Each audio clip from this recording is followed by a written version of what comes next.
All right, so today we are diving into this mountain of resources that you sent us, and it seems like they're all about building wealth and achieving financial freedom.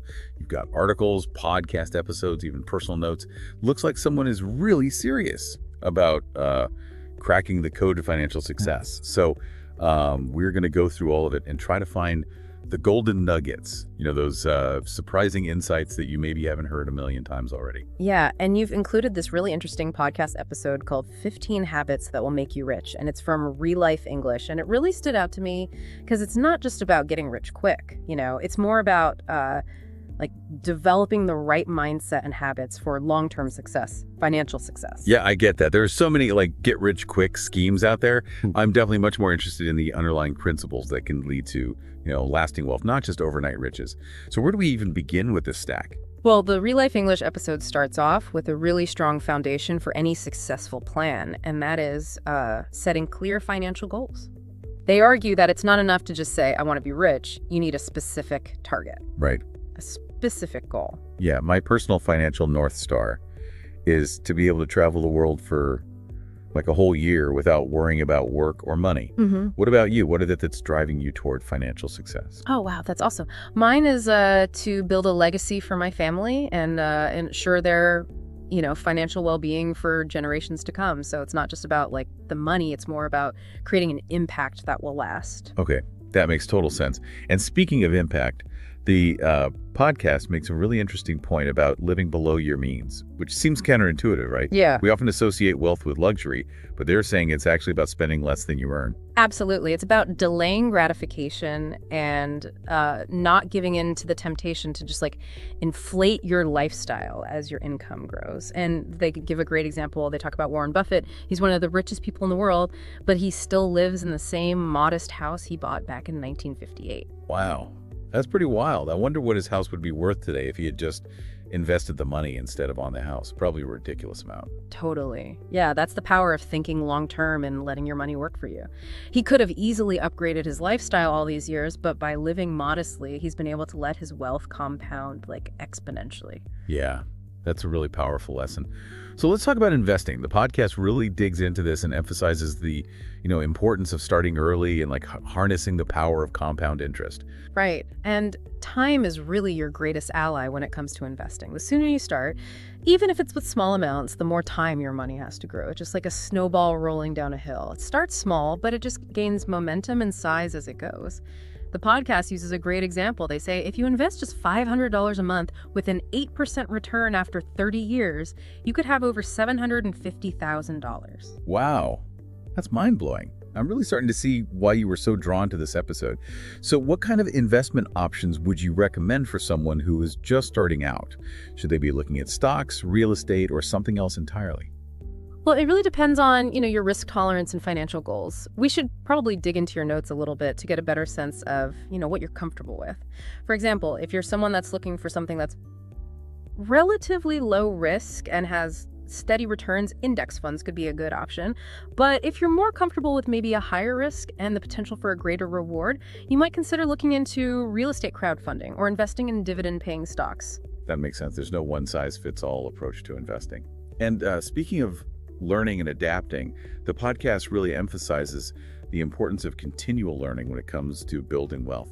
They even recommend a few specific books. They recommend Rich Dad, Poor Dad, The Millionaire Next Door, and The Psychology of Money. Have you had a chance to read any of those? I have. They're all really excellent resources. Rich Dad, Poor Dad really challenges conventional thinking about money and assets, and The Millionaire Next Door dives into the habits of everyday millionaires. It's really interesting, and it debunks a lot of myths about lavish lifestyles.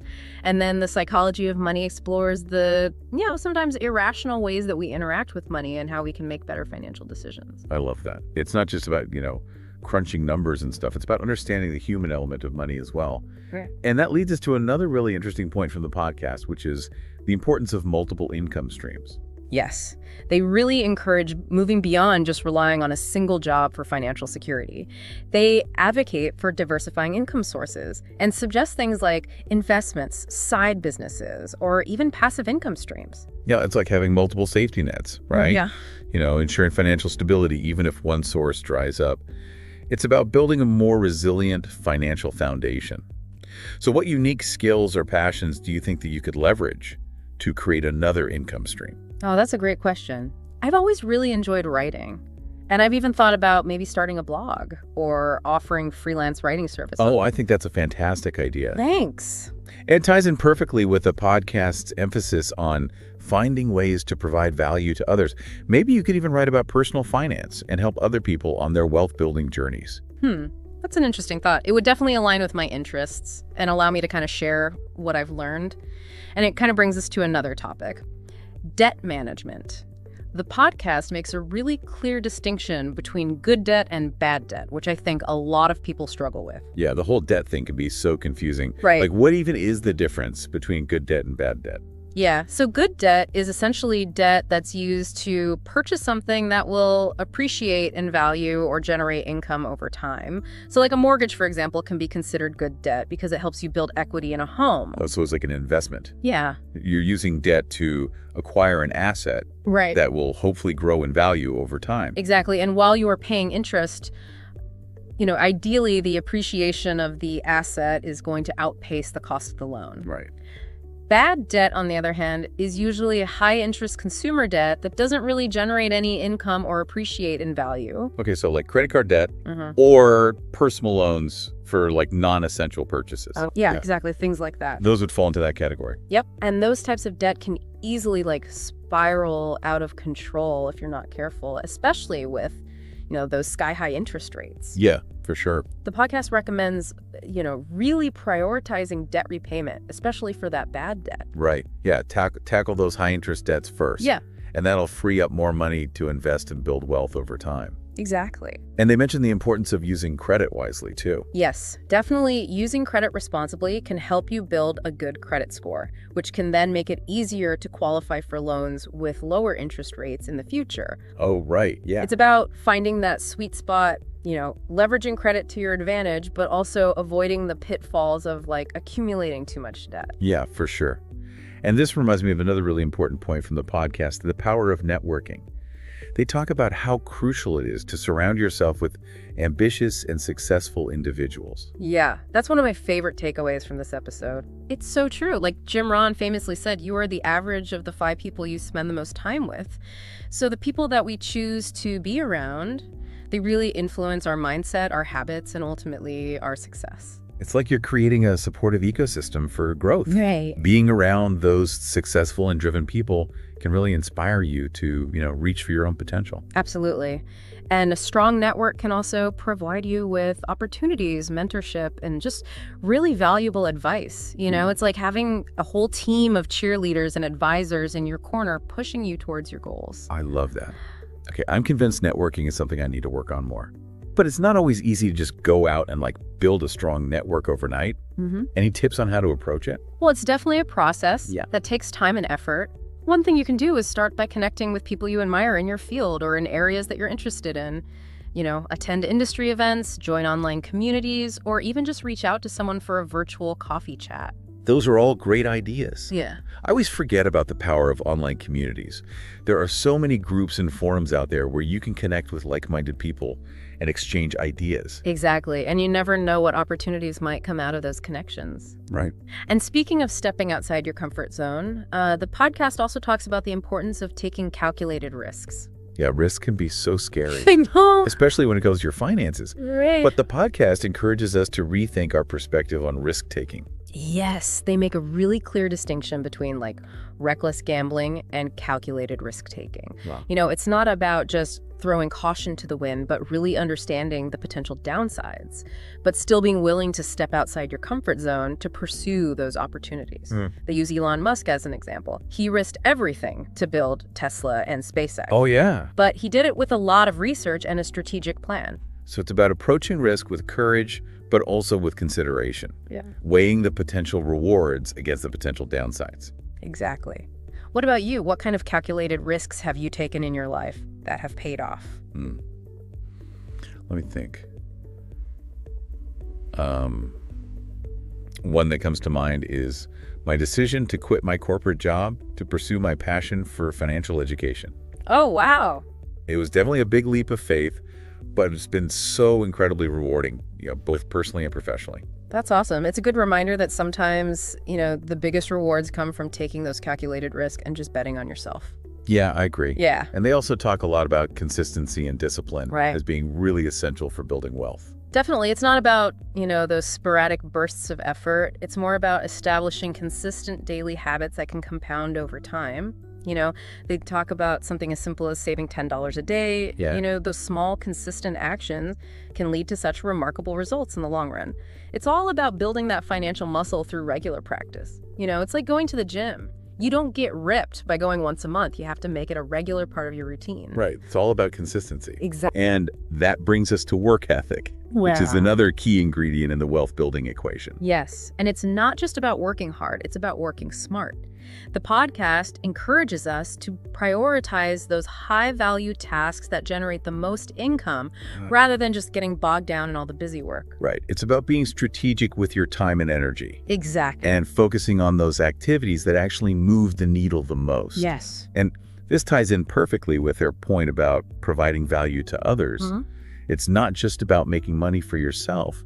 It's about creating something that benefits other people and solves a problem. I love that perspective. It kind of shifts the focus from a purely self-serving pursuit to a more collaborative and impactful approach. Right. Whether it's a product or a service or even just your time and expertise, the more value you provide, the more wealth you tend to attract. It's like a karmic cycle of wealth creation. Yes. The more you give, the more you receive. Exactly. And that brings us to time management. The podcast really emphasizes that time is the ultimate non-renewable resource and a key ingredient in building wealth.